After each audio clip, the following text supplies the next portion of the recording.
Welcome to another edition of On Point Live, right here from the Manhattan Beach Studios. Today, we got a great show for you today. We're going to recap what happened in the NFL draft, talk a little bit NBA semifinal games, Jackie, and give them our predictions of what's going to happen this NFL. Yeah, look forward to the future a little bit. Yeah, got to do it. All right, hello, everybody. I'm Vince Ferragamo, former Super Bowl quarterback. Alongside me is my former teammate and a 20-year NFL legend, Hall of Famer, Jackie Slater. And Jackie, let's talk NBA semifinals, okay?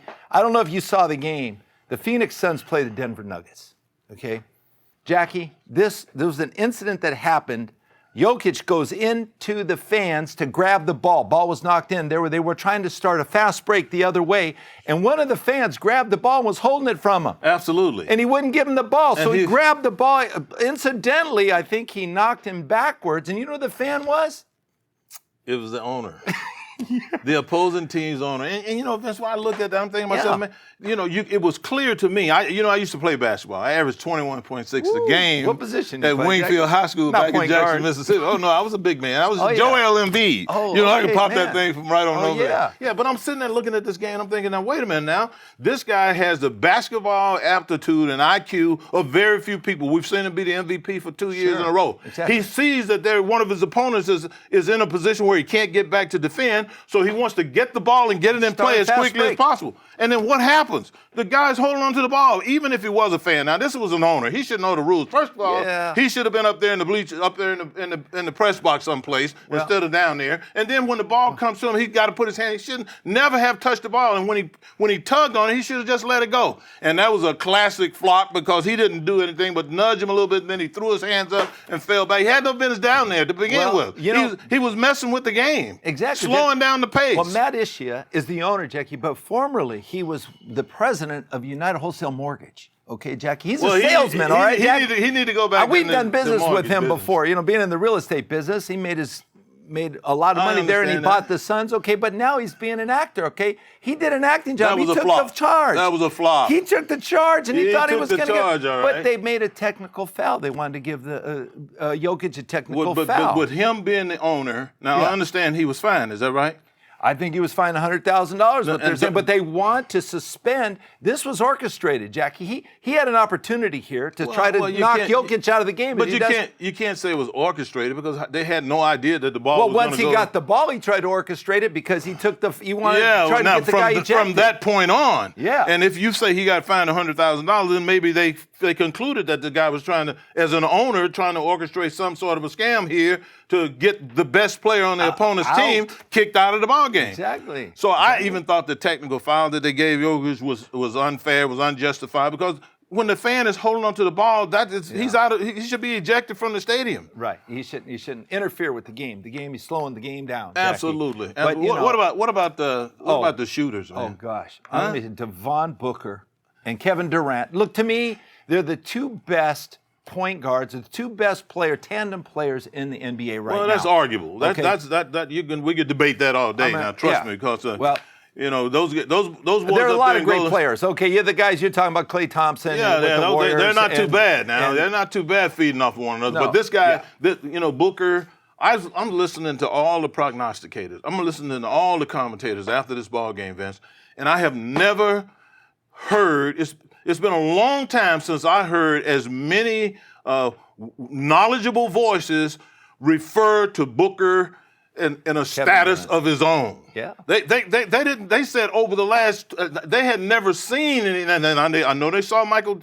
I know they saw Michael Jordan. I know they saw Curry. I know they saw everybody else that we've seen shoot the basketball in the last 20 years. And they're going to say that they've never seen anything the likes of what he's done. It says a lot about the kid, how he's playing, and the percentages that he's putting up in every category. It's amazing. It really is a treat to watch him. And the good thing about it is that for that city, he's a local boy. He grew up right there. You're right. But they're playing great.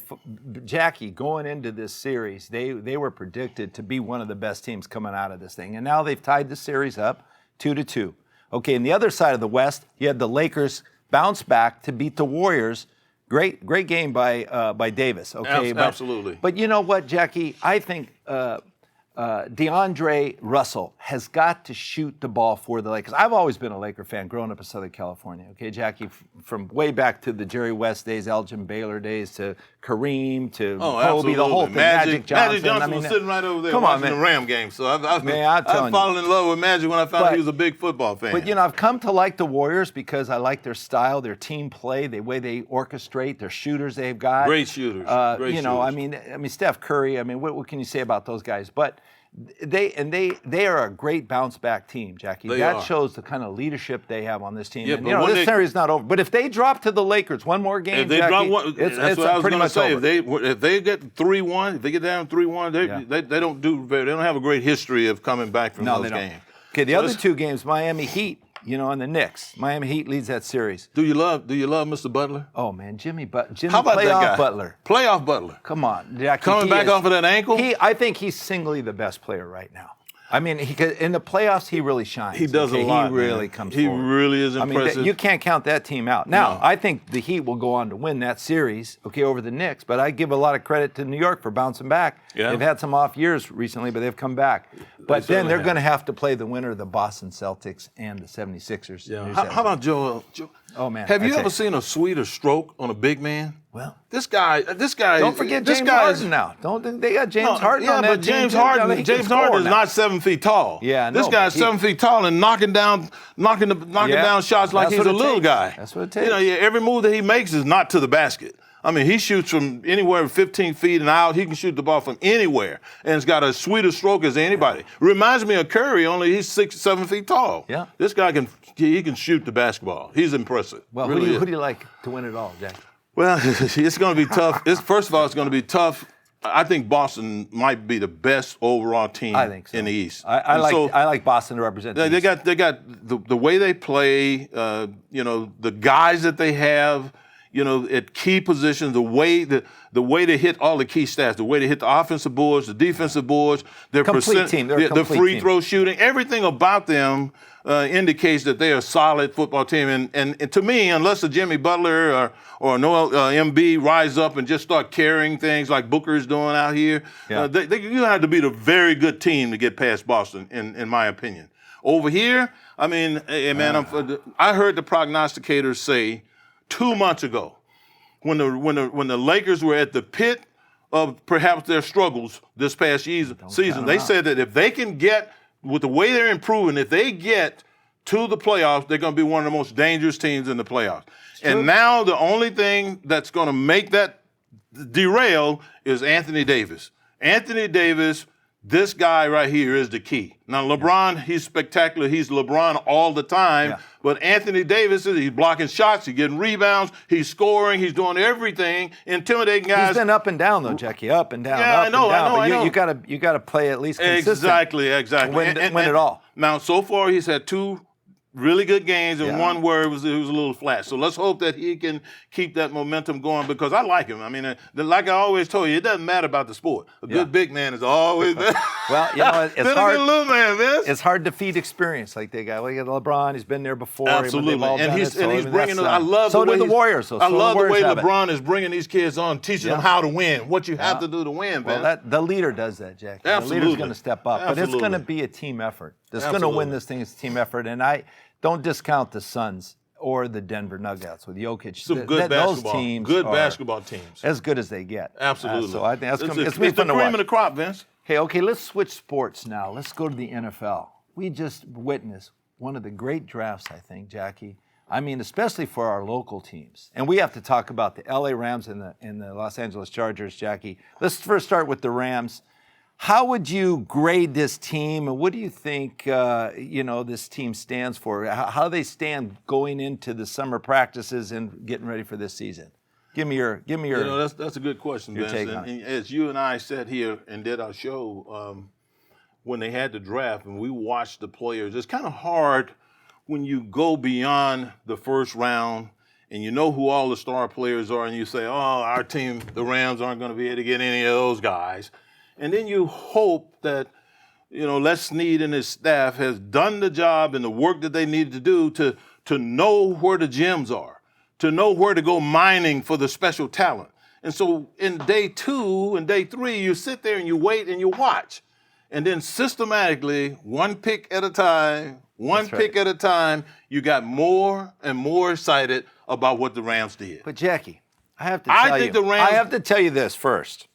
I have to tell you that I agree that you have to be systematic. But when you look at what the Rams did, they didn't go for any skill position players, Jackie. What do you mean skill position? They went. Cut! Oh, it's time for me to leave. I got it first. Vince, did you hear skill position play? They're referred to as receivers, quarterbacks, running back. Wait a minute. Okay, all right. First of all, okay. Let me. You've heard me say this before, so I think you said that on purpose. I resent what you just said, my friend, because you're going to sit there and say to me that an offensive lineman doesn't have to be skilled. I think an offensive lineman is one of the most skilled positions on any football team because they have to do so many things, man. They got to deal with some of the best athletes in the world, and then they got the big physical guys, and they got to deal with them properly. Otherwise, they don't have any success. You got to know which foot to step with. You got to know which hand to use. You got to know which shoulder to drop. You got to know all of these things, man, and that's skill. These things are acquired. Now, when you talk about skill, what you're referring to is just some guy being fast and running down the field. Well, let's go. Okay, let's replace that word. Okay, skilled. Well, that's what they refer to. Please replace that word. Well, can we replace it with maybe like playmakers? All right, let's just go with that. They didn't go with any playmakers. That's almost as bad. That's almost as bad. Okay, but I agree. I agree. There's got to be some skill there because I said, and so did you predict, that the Rams, in order to get healthy and get good and what they need to do, they need to go for linemen, offensive linemen. How many did they pick? How many linemen did the Rams get? Well, Vince, the beautiful thing about what the Rams did was that, they started building this new project of theirs. We didn't have a name or a handle we wanted to put on it, but they started building this new project of theirs, which is to get back to be one of the best teams in the game. Yeah. That's their ultimate goal. They've proven that was to start at the building blocks at the offensive line. Now, you asked me a question. You said, which position? You asked me which position, right? Yeah. Well, this is the way I'm going to answer that question. They had the 36th overall pick, and we know that you can get value at that pick. We saw Budda Baker. Right. We saw some other guys at that 36th pick. Listen, Deebo Samuel, Vincent.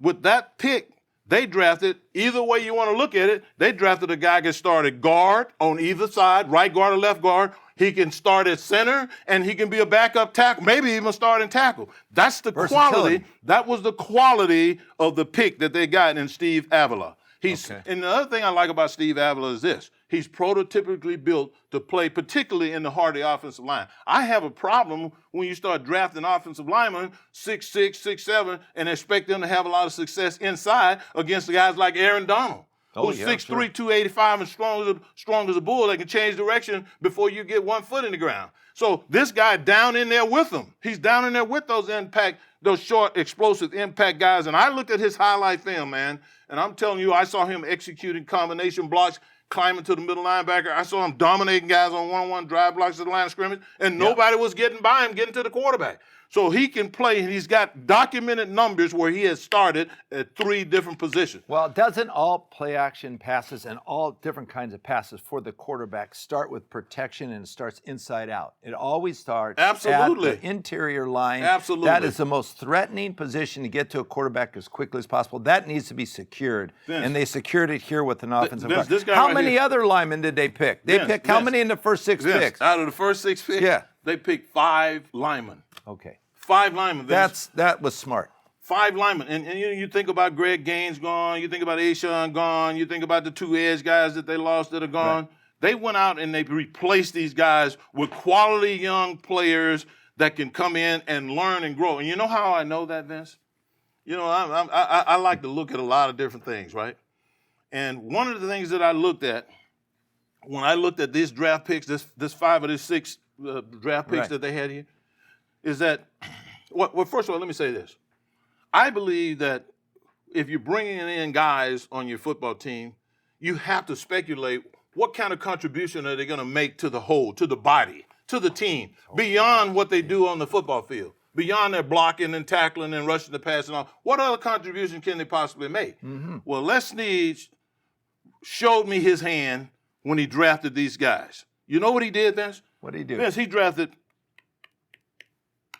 9 guys that were captains on their football teams last year. Let me add something to that. Do you understand the magnitude of what I just said? I understand 9 guys that were captains on their football teams. Those are leaders, Jackie. But, Jackie, the first 8 picks are all captains. That's what I'm saying. That's what I'm saying. You pick 9 out of 14 players are captains, but their first 9 picks, their first 8 picks are all captains. And leaders is what they were all captains. Leaders. Now, Vince, how does leadership manifest itself? Quite a bit. It manifests itself a lot of ways, Vince. A lot of ways. One of the ways that great leadership manifests itself is taking the responsibility to do your job. Right. First and foremost, do your job. All these guys were productive players at their colleges and universities. They did their jobs, which got them have people looking at them from the start. The other thing these guys do, Jackie, is they elevate their players around them. Their service. That's correct. They're servers. So they're not only going to get better, they're going to elevate the players. Now, these guys were all 5th, 4th, 3rd, 4th, 5th. They're almost elevate themselves to 1st, 2nd, 3rd round. Absolutely. Absolutely.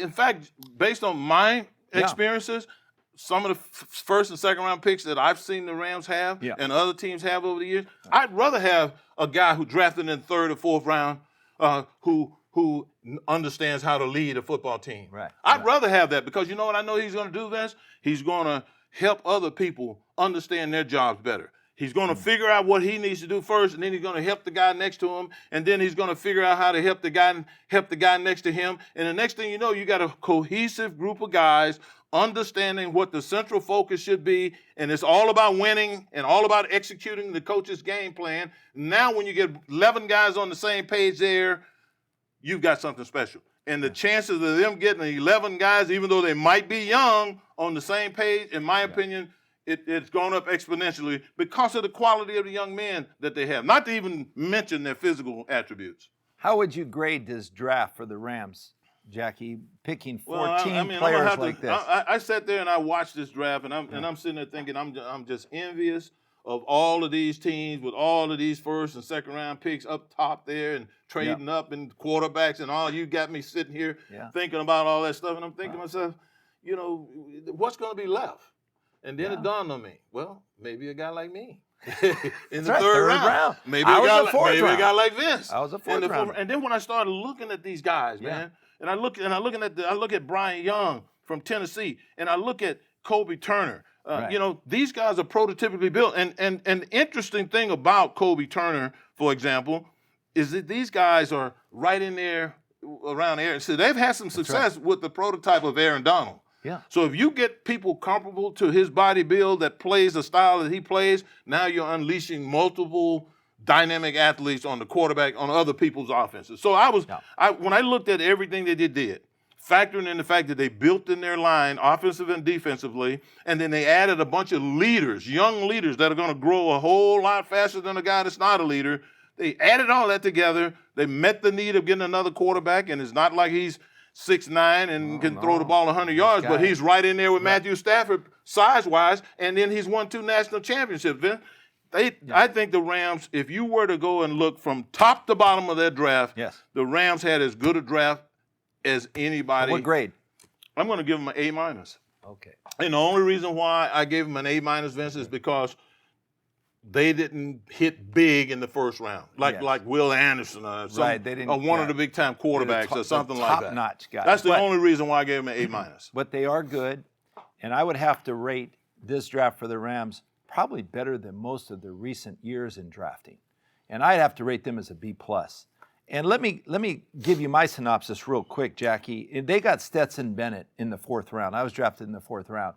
He's won 2 national championships. He beat Ohio State 42-41 to go play TCU, and they pretty much wiped out that last game. There was a lot of TCU players and Clemson players, not Clemson, but Georgia players that made it in the NFL this year. Alabama always produces a lot of guys, but you know that was a security blanket for the Rams, and I really liked that choice because here was a guy that was a walk-on, and he proved himself. Jack, he's got something to prove, so he's got a chip on his shoulder. This kid will improve. He's intelligent. He's a good team player. Yeah. All right, and he can throw too. So and all of that is going to be compounded by the fact that he's going to be coached by one of the dynamic young minds in pro football. And let me tell you what else they did, Jackie. We also said the offensive line is their first choice. Then I said wide receiver. They traded that wide receiver pick, that second pick they had. You mean the Rams did? To acquire more additional draft picks. Yes. And move up in the draft. And they moved up. They got a guy, Davis Allen, who another captain of his team for Clemson as a tight end. He's 6'6", Jackie. Then they got Puka Nacua from BYU, another captain, and he's like a Cooper Kupp. Yes. He's very intelligent. He's very smart, very route runner. A good route runner. Yeah. So they picked up what they needed, but they got a lot of defensive linemen in the whole process, Jackie. This was about as best as you get. Then later they got Zach Evans from Mississippi. He was a really good runner. They said it was running back. The third best back in the draft. A lot of people felt. Well, I wish they could have got the kid that went to Seattle, Zach Chardonnay. Yeah, I know you always have liked him. I know you always like him. But I'll tell you what, I thought the Rams did very good in the draft, and this is a team they can build with, and they are restructuring, they're reorganizing, Jackie, and they're going to get back to the basics. Yeah, now, and I think they'll. What are we going to call it? Restructuring, reorganizing, whatever it is that they're calling it. Yeah, I didn't have a word, a handle for it before. Whatever it is that they're calling it, I got to take my hat off to Les Snead and his staff. Yeah. This was a well orchestrated. Thank you. Well thought out, well planned. When you look at the whole package, everybody concluded a month and a half ago that they were going to have to bring in some new players. But then many people thought, man, what are these young guys going? How long is it going to take them to figure it out? Well, if you look at the fact that obviously they thought about this when they drafted all of these captains from all of these schools. Oh, another thing, Vince. And this is there was a lot of strategy. Vince, this is interesting for LA fans when it comes to football. Mm-hmm. You know who played in the national championship college football this past year? Georgia. And who? And TCU. Georgia and TCU. Right here at SoFi Stadium. Georgia and TCU. Now, between the Rams and the Chargers, both playing right here at SoFi Stadium, there were 5 guys off of TCU's national championship team. Yeah. Not that they won it, they didn't win the championship, but there were 5.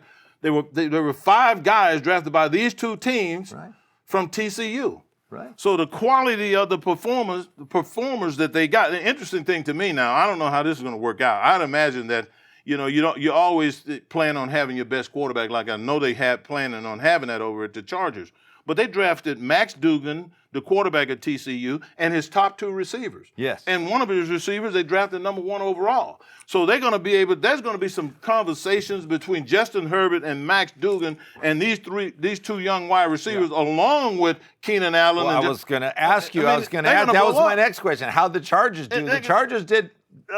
Absolutely. Okay. And they got 3 TCU players. 3 TCU players, quarterback and 2 wide receivers. One of them drafted number 1. But let's take another step and take a look at this, Vince.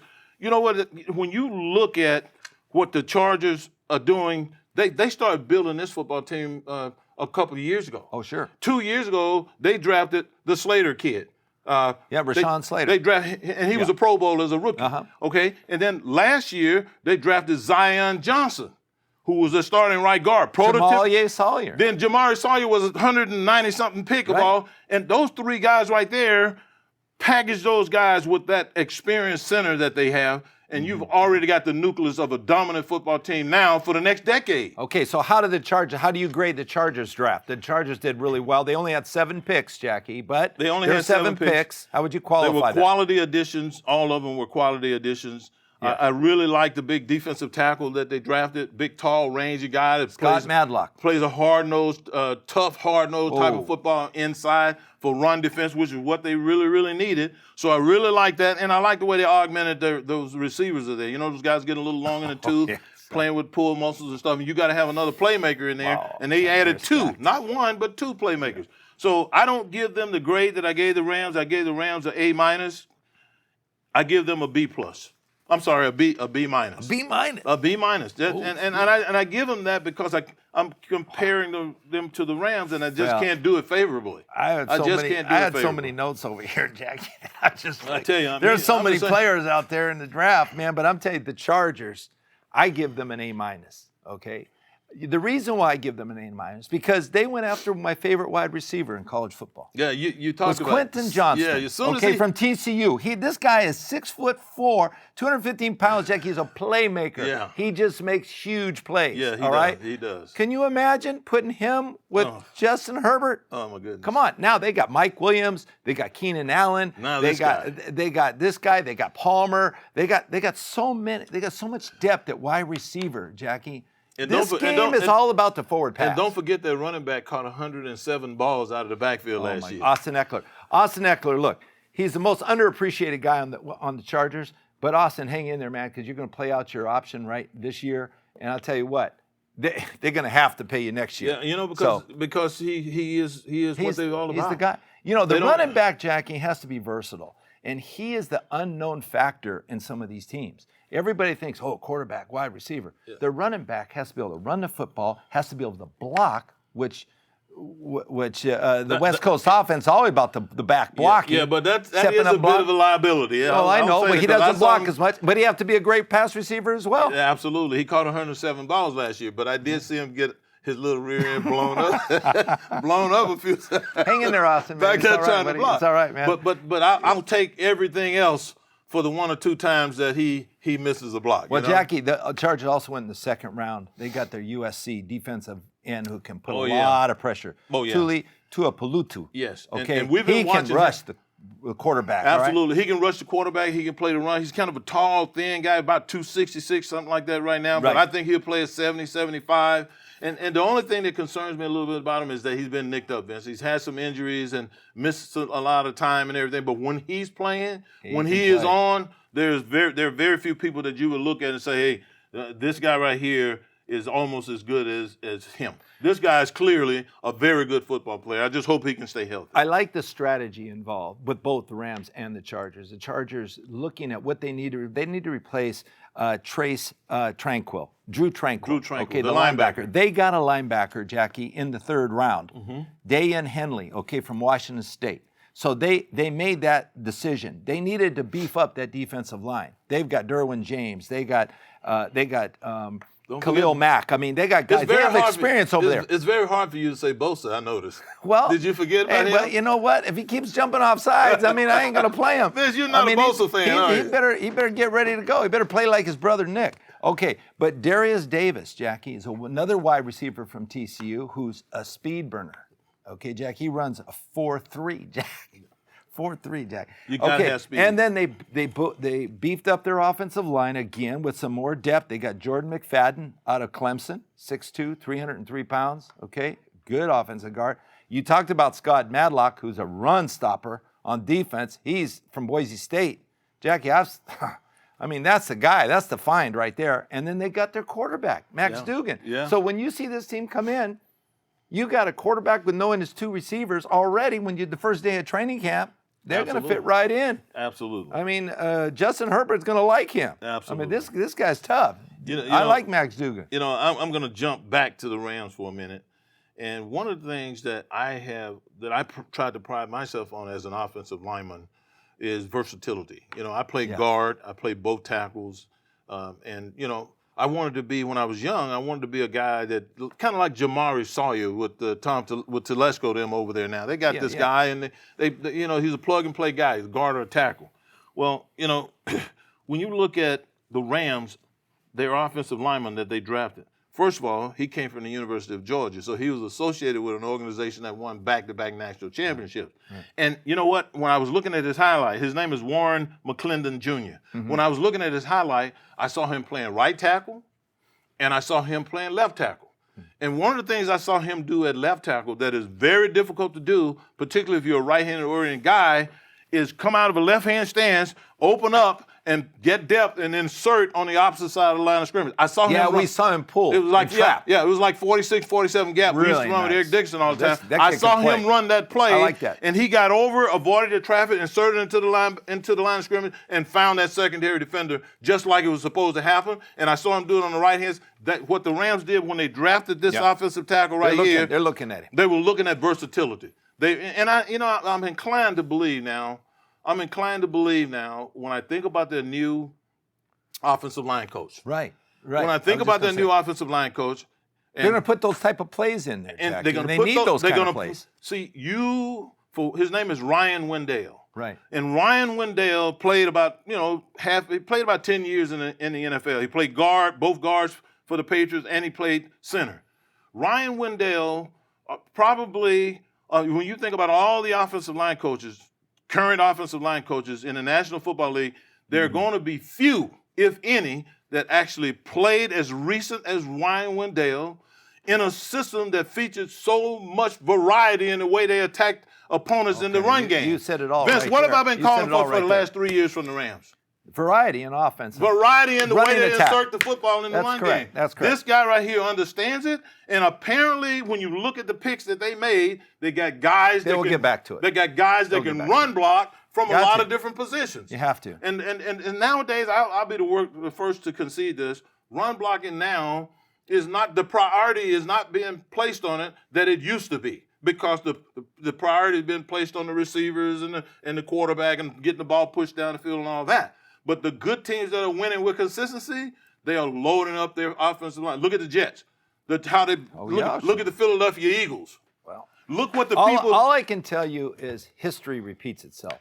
You have a guy like Bill Walsh, who instituted the West Coast offense. He had limited offensive linemen, okay, but they did a variety of things up there. And they were very effective doing it. Very effective. And I think the Rams are going to get back to that kind of style of football. I know Sean McVay is thinking that way right now. He already understands the passing game. He incorporates that passing with the running game. That team can step forward and be a threat. Absolutely. Okay, Jackie. And I think that's what we need to do. Don't forget, they got themselves a good back, Vince. Yeah, they did. They got him from Mississippi. The kid from Mississippi Zach was Evans. One of the top 4 or 5 backs in this. He'll help Cam Akers. He'll relieve Cam. You need to have a tandem runner and attack, Jackie. Absolutely. You can't have a couple guys. You just can't do it one guy. Unless, of course, it's Eric Dickerson or Jerome Bettis. There you go. Now you can do it. Then they can carry the whole load. Now you can do it with one back. All right, Vince. Listen, yeah. we kind of gotten past the draft, and these guys are going to mini camps and introducing themselves to some of the veterans that'll be there, and certainly the coaches are getting them introduce their schemes, and all of that is going on, and that's good and dandy. But there was another issue that you and I have been debating now for the better part of this offseason as we watched it, and that has to do with these two quarterbacks. I mean, Lamar and of course Rodgers. Him leaving Green Bay and going to New York, and then Lamar, not having a contract, and all of this scuttlebug that went on with that. Now they are all set. Lamar's been paid. Aaron Rodgers has been placed in New York City and surrounded by a lot of guys, and even adding more guys. And what I'm thinking is, if I were to make a decision, I have to make a decision and bet my house on which one of these two guys, which one of these two organizations I can plan on being the most successful over the next 2 years. Not 1, 2, 3, or 5. Not 1, 3, or 5, but 2 years. Yeah. Which one of these quarterbacks do you think, and these teams you think are better situated to be successful over the next couple of years? Well, we're talking about 2 MVP kind of quarterbacks, Jackie. They're 2 different style of quarterbacks, okay, looking at Lamar is a kind of, with the new offensive coordinator now, and with their new acquisitions with OBJ, they got they have some receivers to throw to. Okay, so Nelson Aguilar. Nelson Aguilar is another one. They drafted a receiver, Zay Flowers, right? Mm-hmm, mm-hmm. I mean, so they're positioning themselves now to get back to a wide open offense, not strictly a one-dimensional offense where Lamar can throw. They also have Mark Andrews, okay, one of the great tight ends. Absolutely. They can feature every week. But they got a whole lot of other good guys. Okay, the around. Ravens, a lot of people like the Ravens. Okay, a lot of people, they're in that, AFC North. Kind of a black and blue, like a nasty kind of. It's going to be a tough division. And John Harbaugh understands it, Jackie. So he all along knew they would sign Lamar. Okay, we didn't know he would sign for that kind of money. But he was actually the only consistent voice about what was going to happen. Well, did you ever doubt he was not going to sign him? No, he kept saying it the whole time. So, but I have to tell you that we all know he's with the same team. The guy that brings the most hope for New York in the Jets is, Aaron Rodgers. He's an MVP. So Jackie. are you officially saying now that he will have next most 2 impactful. years? He will be most impactful, and I'll tell you why, okay? Because this guy has done it.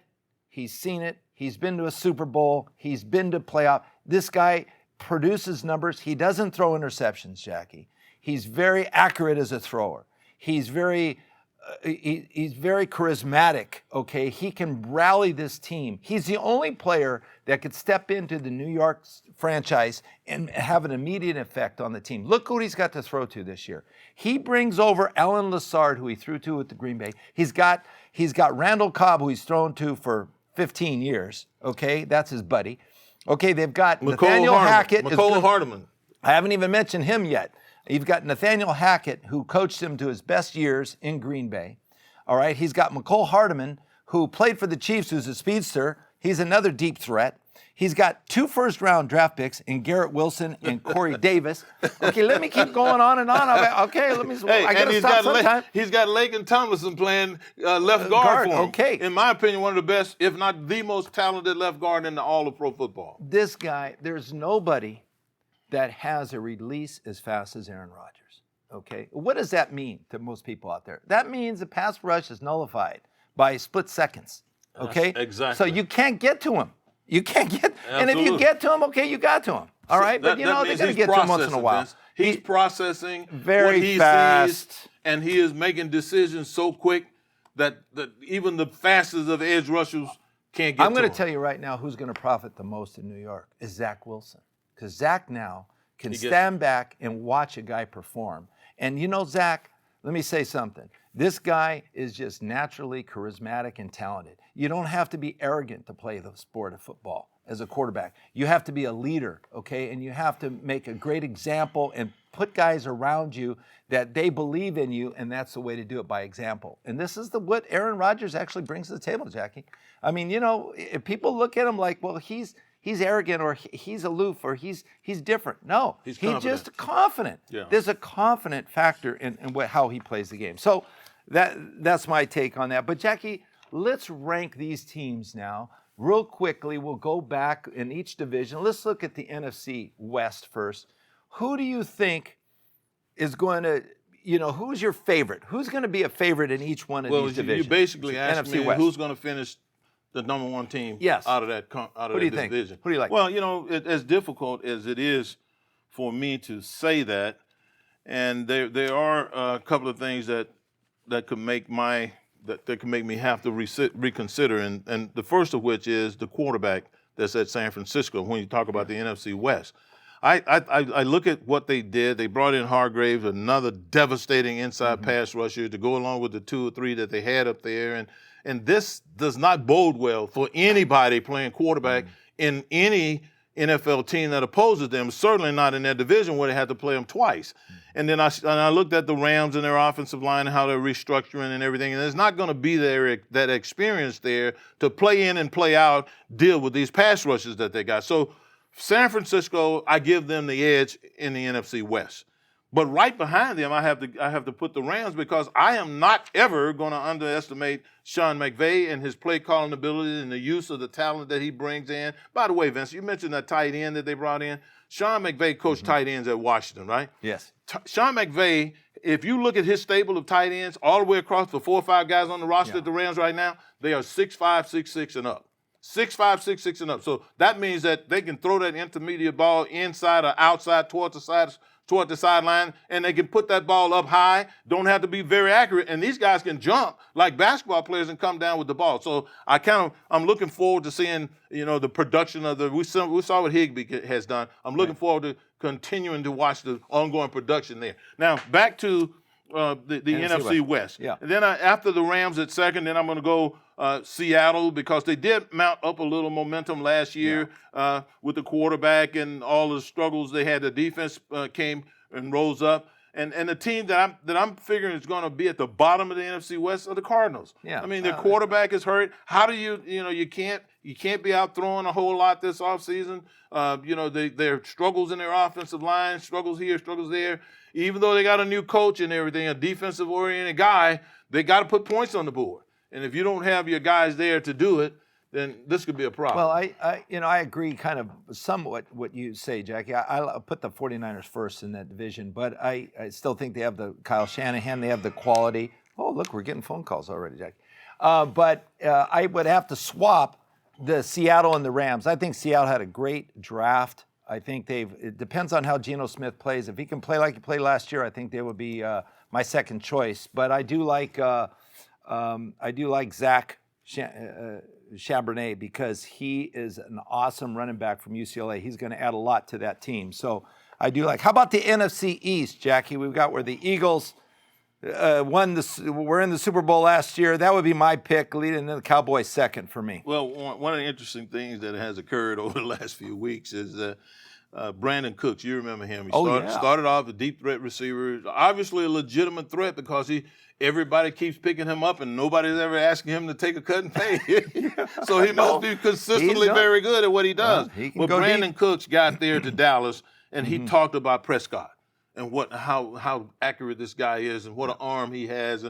And when a deep threat receiver starts bragging on the quarterback's arm, that means he can put that ball down the field 50, 60 yards for him to run underneath it. So I like Dallas here. I like everything about the Dallas Cowboys organization from top Jerry Jones right on down to the last man on the roster. I like the addition of Brandon Cooks. And, they added Leonard Fournette. Yeah. And Vince, we remember when Tampa won the Super Bowl, Leonard Fournette couldn't catch a cold in Alaska with a pair of underwear on.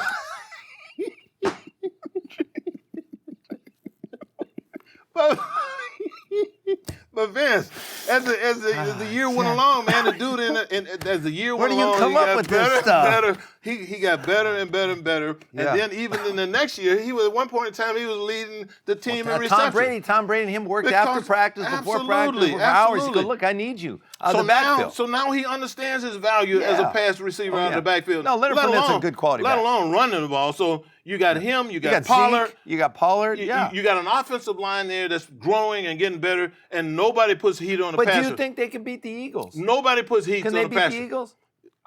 Nick Sirianni. They can beat anybody. First of all, look at Jalen Hurts, man. Okay, all of that. And I love their offensive line. But they had a great draft, Jackie. They had a great draft. You got to figure there are going to be some differences in Philadelphia's output because they lost their offensive coordinator. They lost their defensive coordinator. They lost their best defensive pass rusher. Okay, let's see how those two coordinators do on their new teams. You got the Colts and you got the the Phoenix Cardinals. Absolutely. But how is Philadelphia going to do? That's what we're talking about. Well, I think they'll be okay because they do have a really good young quarterback. But I'm going with Dallas right there, and then Philadelphia, and then the New York Giants. I'm going with that. I'm going with that group of guys. Just give me your favorite. Okay, how about the NFC South? What do you like? What's one sticks out of your mind? Well, I'm going to have to go with Carolina. Me too. I'm going to go with Carolina. I like Frank Reich. Why? Because I like what the style of what he's going to bring to this team. First of all, they like Bryce Young. They got the young quarterback. Okay, first thing that you disappointed me, Vince. Why? That's the first time you ever start talking about you like a team without mentioning that you like the quarterback. The quarterback before you like anybody else. The only defense is this, Jackie. He's not my number one quarterback. He's a good quarterback. Okay. C.J. Stroud is the best quarterback coming out of the draft. But I'm going to tell you that you got to have the coach and the quarterback. So what do you think about this coach? Understands the quarterback position. Okay. So they're going to be good. Okay. So you in the NFC South, you like Carolina coming out there. What about New Orleans, Atlanta, and Tampa? Probably New Orleans second. They got the quarterback from the Raiders there. Okay, Carr? They got Derek Carr. So I think he'll be okay. But I don't really have a lot of faith in the Saints. Yeah, okay. Okay. Well, the next one here is the NFC North. Yeah. And I'm going to jump off. I'm going to jump off the boat on that one, Vince. Come on. I think we saw what Kevin did. Yeah, I know. We saw the young guy come in, and he did not impede the quarterback. He did not impede. That's right. Justin Jefferson took off, got even better. And then they just added another kid. They added Jordan Addison from USC, another spectacular receiver to their fit. They signed their offensive linemen all across the board, so the protection is going to be solid. But this is the key for me in Minnesota.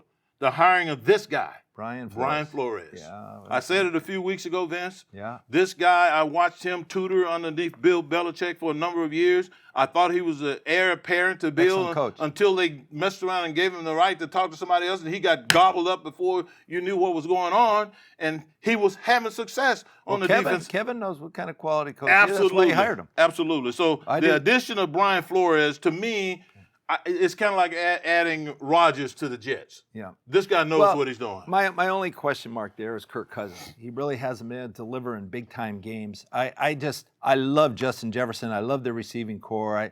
I like the coaching staff now. I mean, I'd have to, I'm going to go with Detroit, Jackie. Detroit hasn't been there in a long time. Dan Campbell's been doing a great job rebuilding this team, making them focus in on what's important. What about the quarterback? Getting back.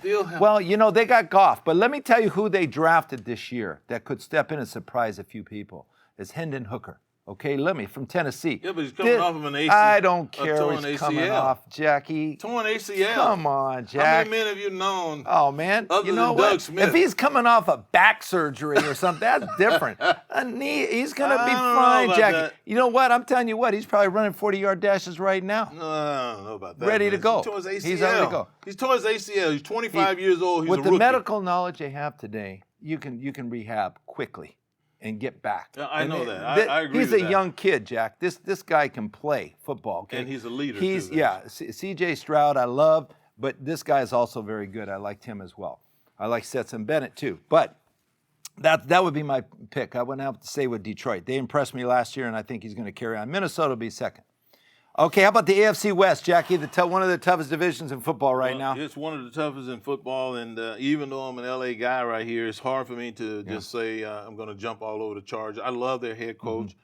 Brandon Staley's done a fantastic job. Got to get over that hiccup of going forward on fourth down in the wrong part of the field like he did a couple of years ago. And then they got to do a better job of running the football. And I think that's why they brought the young man over from the Dallas Cowboys to incorporate a really nice supplemental run game with their quarterback. So I like what they've done, but it's hard for me to like anything that they've done over Chiefs, over the Kansas City Chiefs. Yeah, I agree with you. They've got Patrick Mahomes, they've got Andy Reid. Even though Eric Bieniemy is not going to be the offensive play caller, offensive coordinator like he's been the whole time that the quarterback has been there, I still like Andy Reid and this quarterback and this team. Yeah, the way they're building this team, the pieces that they're adding. So I like Kansas City, and then the Chargers, and then I'm a little bit torn between the Broncos and the Raiders.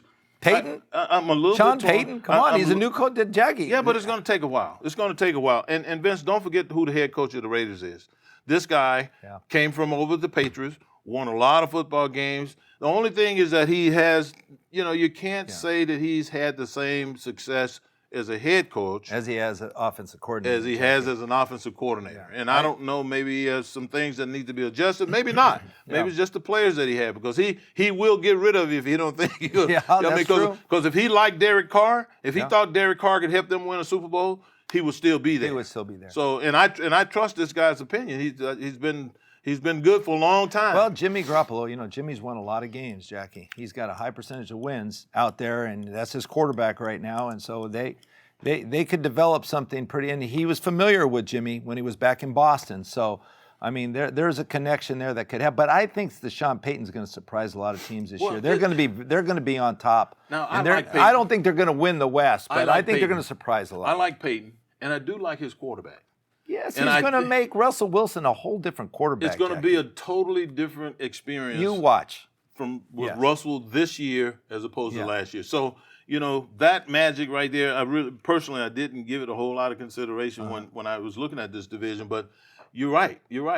Sean Payton is going to, he's going to put some hardcore things out there for Russell Wilson to have as his basics.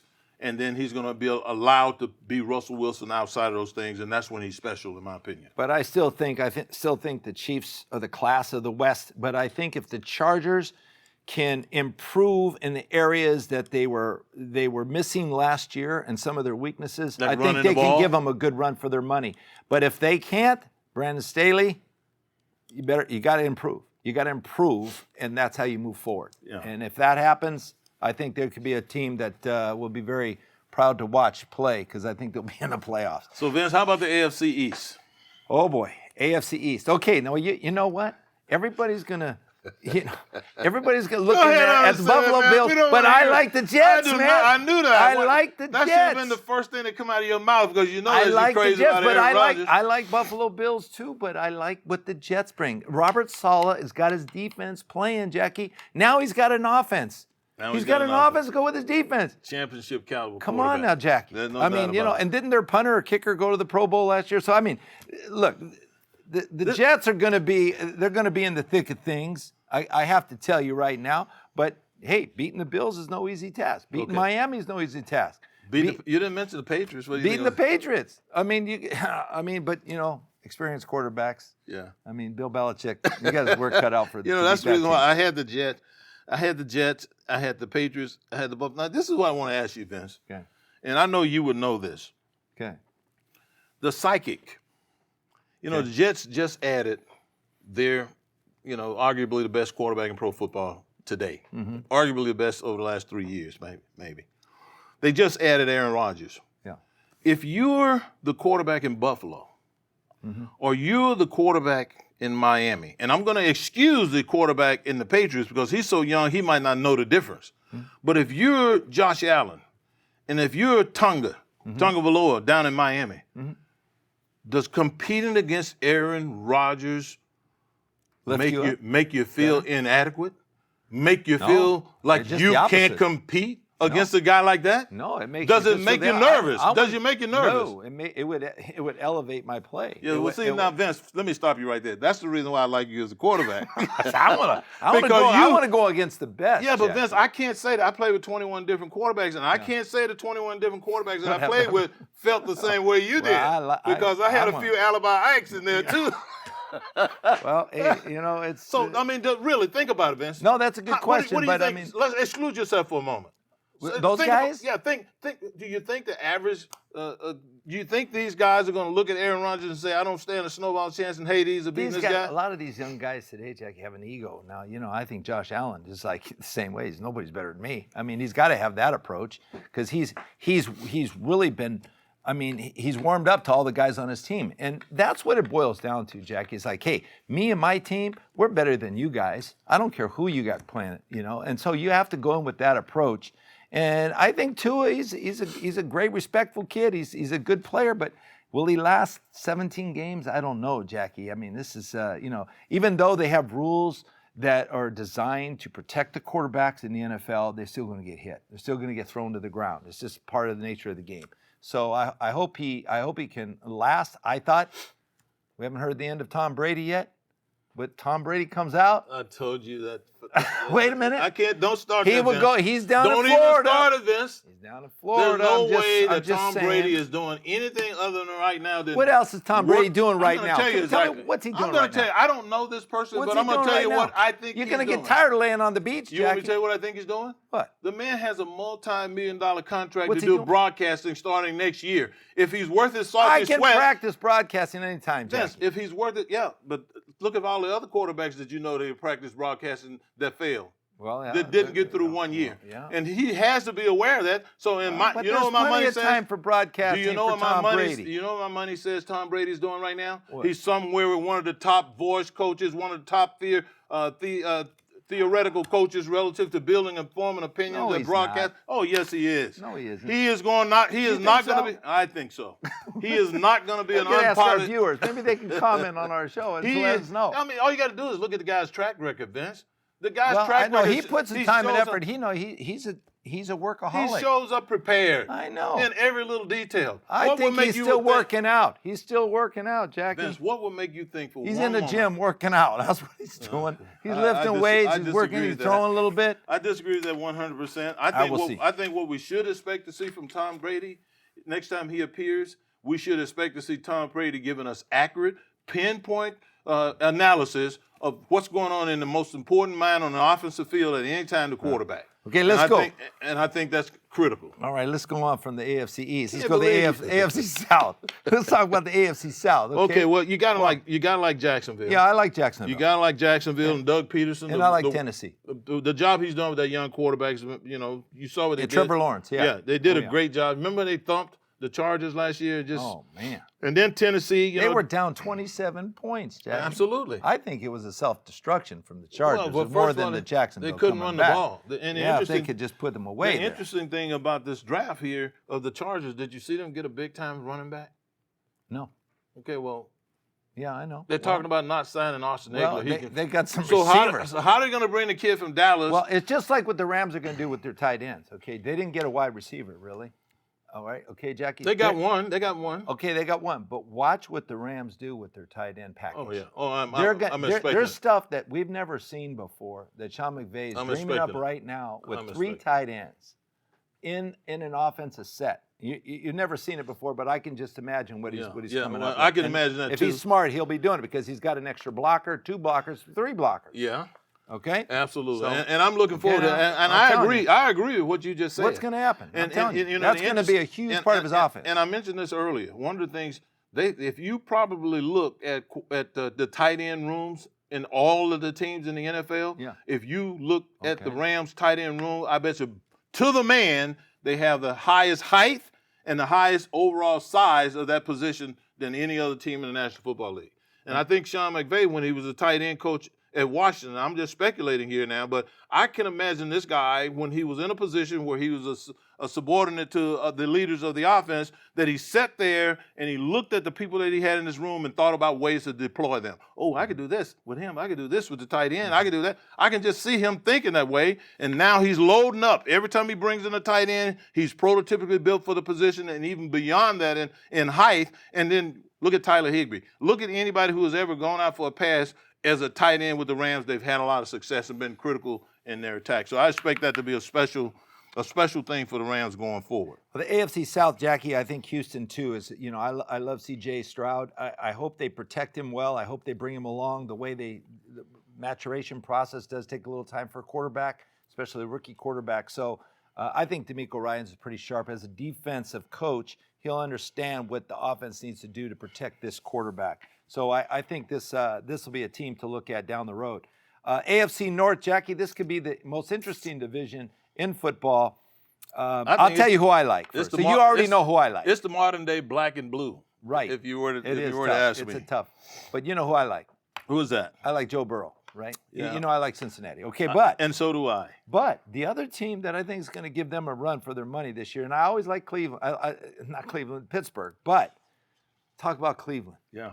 Okay, Jackie, they got Deshaun Watson, but who do they draft this year, and who's going to protect this guy? They have a good running attack. They have a quality coach in Kevin Stefanski, okay? Yeah. This team is not far away than jumping over the hurdle and jumping into the playoffs and making a big leap. A big leap. Okay, so who do you like? Especially with Deshaun Who is this Watson guy they got? So, Vince, I like Cincinnati. I agree with you. Okay. But I think the guy that you're talking about, and I want to stress this to the fans that are watching this show, and I want to challenge you to take a look at this. If this young man is healthy and earns his way into the starting lineup, his name is DeJuan Jones out of Ohio State. Now, this young man is 6'8" tall, and he weighs 374 pounds. And he's an offensive tackle. Now, I was an offensive tackle. Like to think I was a pretty good one. But when I think about 6'8", he's got an offensive line coach, when I think about an offensive line coach who understands how to teach a young offensive lineman how to systematically go through his approaches to contact as he goes to get the guy, as he minimizes his risk of losing the guy on his way to him, this guy right here, at his size, if you run the ball at him 3 straight times, you're going to get 3.5 yards of carry, and you only have to have 10 to get a first down. This guy is going to be a people mover. There's no way you can stand. I don't care who the best two. I played against some good two-gappers, Vince. The two-gappers are the guy that hits you right in the middle, get arm extensions, and look for the ball, separate, and go to the ball. You can't do that with a guy this size. What's his arm reach? 78 or something 7 crazy. feet? I mean, it's insane how big this guy is. And he did the same thing at Hawaii, same type of things at Ohio State. Go take a look at him. And I think him lining up next to Joe Bentonio, a Pro Bowl left guard and a veteran, knows how to bring young guys along because he was brought along by Joe Thomas and those guys.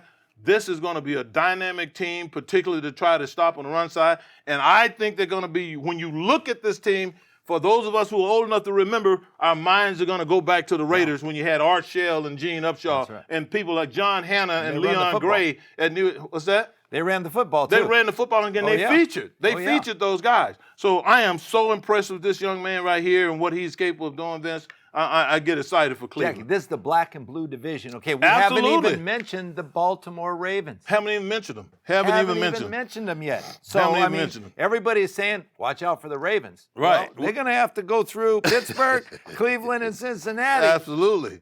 Okay, so and listen, Tomlinson at Pittsburgh, the guy's only wins 10 games every year. Yeah, man. So you can no slouch either, Jackie. You can say what you want. You can say what you want. Pittsburgh's going to be there, but he only wins 10 games a year. Okay, so that makes the playoffs. So that means there's a lot of decision making going on from the sideline to negate excellent talent, to negate excellent scheme. This guy knows how to field a winning football team. If he didn't know how to do that, I don't think he'd be the coach there now, Vince.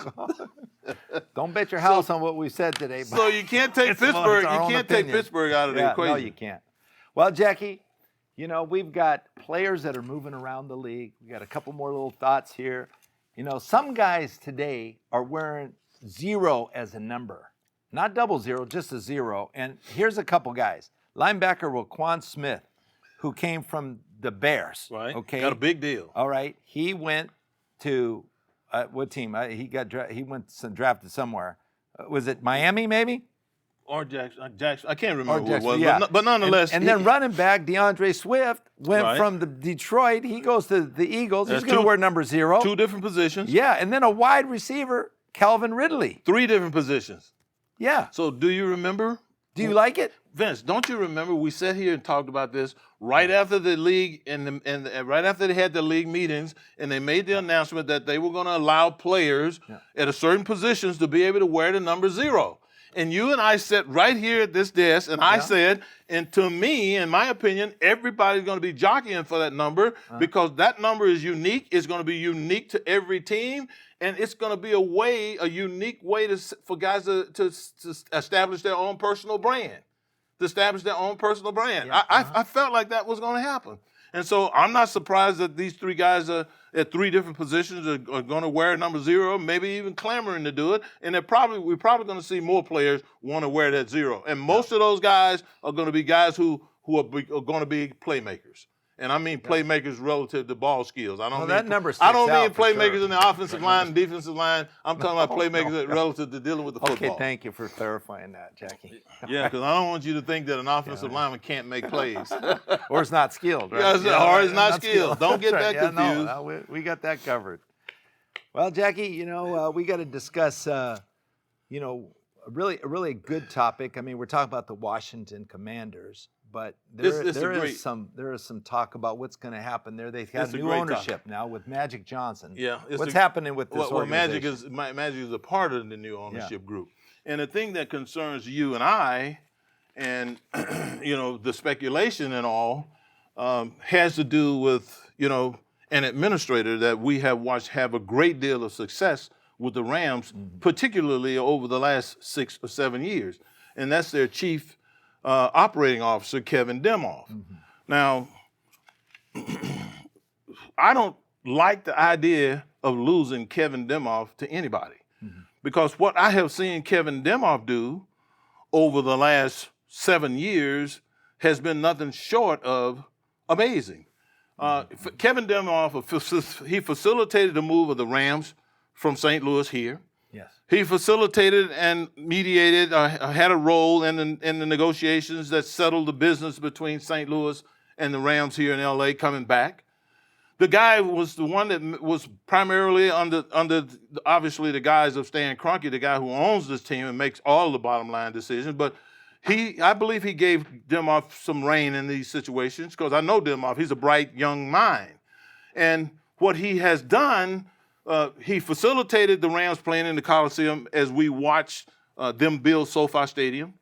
He facilitated in the hiring of one of the bright young minds that's calling plays today, so he recognizes talent on the practical on-the-field head coaching position, and he facilitated the hiring or the maintaining of the position of the general manager that they have in Left Snead, and we just saw some of his work. So Kevin Demoff also, Vince, this past year was named the Fritz Pollard Alliance. He got the Daniel M. Rooney Lifetime Achievement Award from the Fritz Pollard Alliance. And that has primarily to do with the workplace environment that he has created, the diversity in that environment. So this guy is hitting on a lot of cylinders to have the Rams to be successful. And then you mentioned the $5 million. I mentioned the $5 billion stadium that was built right over here in a community that needed it desperately. So this guy he dots all the I's and he crosses all the T's. Now, when you think about the Commanders, the Commanders has a new ownership. The last ownership that was in place, they took a lot of heat, publicly, whether it was justified or not. They was taking a lot of heat. The other thing about that organization is they haven't won in a number of years, and they were one of the dominant franchises in the NFL for year after year after year. The other thing that has happened there is that there has been a lot of failure on the field and off the field in that organization. Well, now this is the thing that I want to add. I saw for the last 7 years one of the biggest fans here in Los Angeles that I have seen as a sports celebrity has been Magic Johnson. Yes. I saw Magic Johnson at more Ram games than I did when I was playing, and he was standing right over there giving me the thumbs up like, go get him, Big Jack. Yeah. Magic Johnson has been following the Rams closely. Mm-hmm. And if there's one major contribution that Magic Johnson could make to the Washington Redskins other than his presence and the quality of his presence, what it brings, is the recommendation of a CEO who is capable of building a $5 billion stadium, quieting all of the storms that existed in the front office, building coaching staffs and building management teams. There's nobody else more qualified to do that than Kevin Demoff. And for you and I, as we've discussed it, we don't want to see him leave because I think he has a lot more to give in this area. You might speculate. I don't know what your opinion is. You might feel like he's done all he can do. Well, I can tell you this, Jackie. I mean, we've seen, and it sounds like what's going on with the Washington Commanders is what the Rams went through. They want to build a brand new stadium. They want to engage with their fans. They want to create a new environment there. And, Kevin Demoff has been through that. He's been with the Los Angeles Rams and the St. Louis Rams for 14 years. Okay, Jackie, at the stage of where he is right now, it just sounds like, his kids are grown. He's accomplished everything he can possibly accomplish, going to 2 Super Bowls, winning a Super Bowl game, or maybe 3 Super Bowls, building this new stadium, bringing this excitement back to the Los Angeles market, bringing the team from St. Louis to Los Angeles, having won the Daniel Rooney Award for Lifetime Achievement and the Fritz Pollard Alliance Award, which improves the diversity, Jackie, among coaches and executives in the NFL. So this is these awards. What he's meant to the Rams has obviously been pretty strong, and it's a lot. Everything starts at the top and goes down. So, but I think it wouldn't surprise me, Jackie, if it would be disappointing for the Rams to lose an executive like that, but he probably says, look, I can do this. And he may look forward to that challenge. Some people love that challenge and that, and that kind of, anticipation, what I could actually bring to this team. So, with his experience and what he's done in the past, gives him, an arm and a leg. And as you mentioned, Magic Johnson has been close with the Rams. He's a Los Angeles guy, coming from Michigan, coming out here, showing what he's done with the Lakers. And he's been a very active owner and a very active businessman, so he understands what it takes, And he knows. He knows. Why wouldn't he go for one of the best guys I can get maybe to come here? And, Marvin Demoff, Kevin's dad, was a long time great attorney, represented a lot of players in the NFL.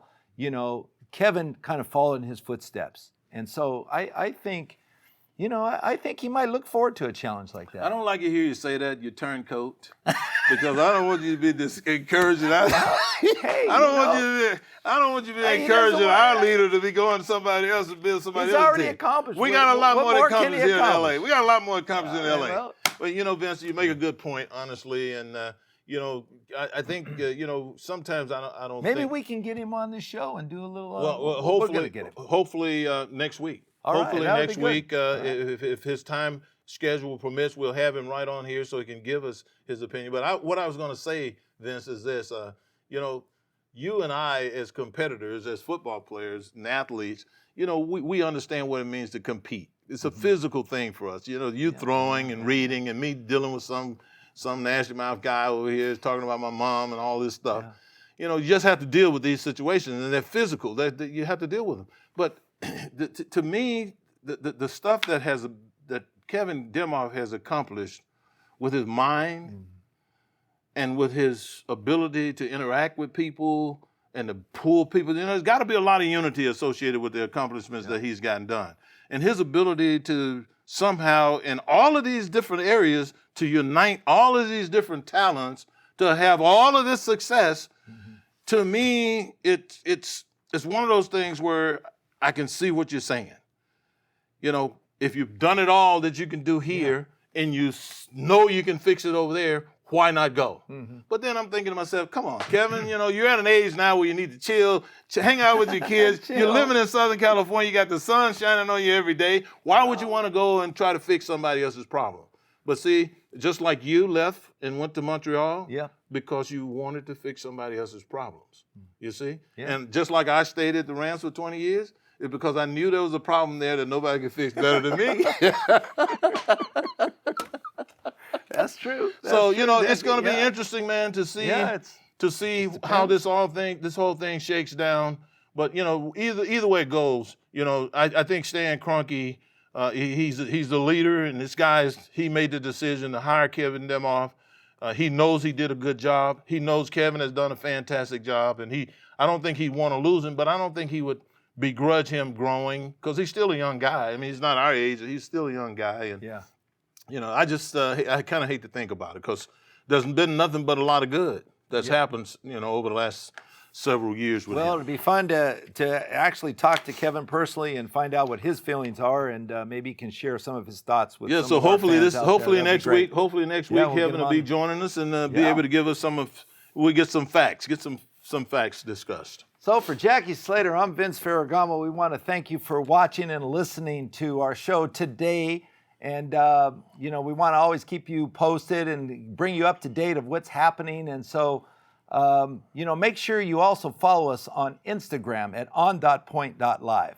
That's right. And make sure you go and you look at our show, and then you get us, if you have questions or just want to sign up and follow us on a regular basis when we do anything live, you'll be one of the first people to get it. And it encourages Vince and I. We're having a blast. Hopefully you can tell we've known each other for a long time, and we love sports, love our Rams here, love football in LA, and we like to bring you guys along for the journey. So join us, and let's keep having a lot of fun. And don't forget to subscribe to our YouTube channel. And hopefully next week we'll have Kevin on our show as well, Kevin Demoff. So for everybody here at the Manhattan Beach Studios, for Jackie Slater, I'm Vince Ferragamo. And until next time, stay on point.